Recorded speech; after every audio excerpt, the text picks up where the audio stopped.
جو لوگ معاشرے کو تباہ کرنا چاہتے ہیں ان کے بول آپ دیکھیے، ان کے بول یہ ہیں کہ مذہب ہمارے اوپر پابندیاں لگاتا ہے۔ بھائی کون سی پابندیاں آپ کے اوپر مذہب نے لگائی ہیں؟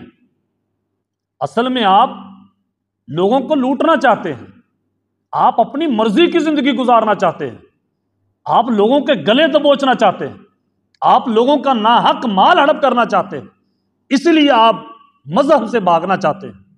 کون سی پابندیاں مذہب لگاتا ہے؟ مذہب کوئی پابندی نہیں لگاتا۔ آپ گاڑی لینا چاہتے ہیں، آپ کے اوپر کوئی پابندی نہیں۔ آپ محل بنانا چاہتے ہیں، آپ کے اوپر کوئی پابندی نہیں، شریعت آپ کو منع نہیں کرتی۔ آپ جشن منانا چاہتے ہیں، شریعت آپ کو منع نہیں کرتی۔ آپ اپنے بیٹے کی خوشی کرنا چاہتے ہیں، شریعت آپ کو منع نہیں کرتی۔ آپ کسی بھی مذہب کے ہیں، آپ اپنی مذہبی پیشوا، مذہبی رہنما اس کے ساتھ کہیں رہنا چاہتے ہیں، شریعت آپ کو منع نہیں کرتی۔ آپ پیسہ جوڑنا چاہتے ہیں، شریعت آپ کو منع نہیں کرتی۔ آپ کہیں اور کنٹری جانا چاہتے ہیں، شریعت آپ کو بالکل منع نہیں کرتی۔ آپ یونیورسٹی میں داخلہ لینا چاہتے ہیں، کالج میں جانا چاہتے ہیں، کون سے سلیبس پڑھنا چاہتے ہیں، شریعت آپ کو بالکل منع نہیں کرتی۔ آپ شادی کرنا چاہتے ہیں، شریعت آپ کو اجازت دیتی ہے، اسلام آپ کی ہیلپ کرتا ہے، تو منع کس چیز سے؟ اب ان لوگوں کی چال دیکھیے، کیونکہ یہ اپنی مرضی کی زندگی گزارنا چاہتے ہیں۔ اسلام گاڑی لینے سے منع نہیں کرتا، نہ حق مال کسی کا چھیننے سے منع کرتا ہے، محل بنانے سے منع نہیں کرتا، کسی کے اوپر ظلم کرنے سے منع کرتا ہے۔ آپ انجینئرنگ کریں، آپ LLB کریں، آپ PhD کریں، جتنی مرضی بڑی بڑی ڈگریاں لے لیں، شریعت آپ کو منع نہیں کرتی۔ لیکن اگر آپ جھوٹ بولیں گے، جھوٹ سے شریعت آپ کو منع کرتی۔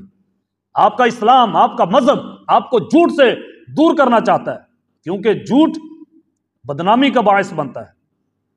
آپ کے مذہب کی بدنامی ہوگی، آپ کے مذہب کے ماننے والوں کی بدنامی ہوگی۔ جھوٹ بولیں، پھر آپ کہیں کہ جی میں محل بنا رہا ہوں شاید اس لیے لوگ ہم پہ پابندیاں لگاتے ہیں۔ نہیں، اگر آپ کا ناحق مال کسی نے کھایا ہے تو وہ جرمدار ہے۔ کسی کا ناحق مال کوئی نہیں کھائے گا۔ اسلام کے اندر یہی تو ایک خوبی ہے، اسلام ایک سچا اور سچا دین ہے۔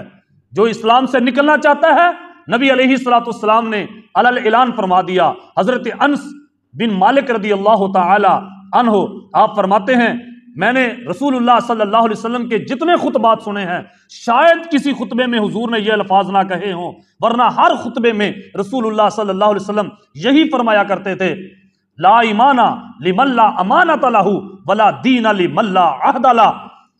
جو امانت دار نہیں اس کا کوئی ایمان نہیں، اور جو وعدے کا پابند نہیں اس کا کوئی مذہب نہیں، اس کا کوئی دین نہیں۔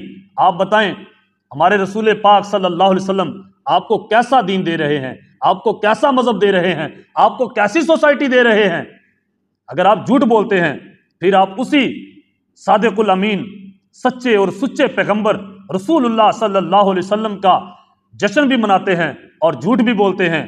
یہ آپ جھوٹ بولتے ہیں، ہمارا مذہب جھوٹا نہیں، یہ آپ کا کردار ہے، یہ آپ کا فعل ہے کہ آپ دو نمبری کر رہے ہیں۔ اس لیے اقبال نے کہا تھا، دو رنگی نہ کر یک رنگ ہو جا، سراسر موم یا سنگ ہو جا۔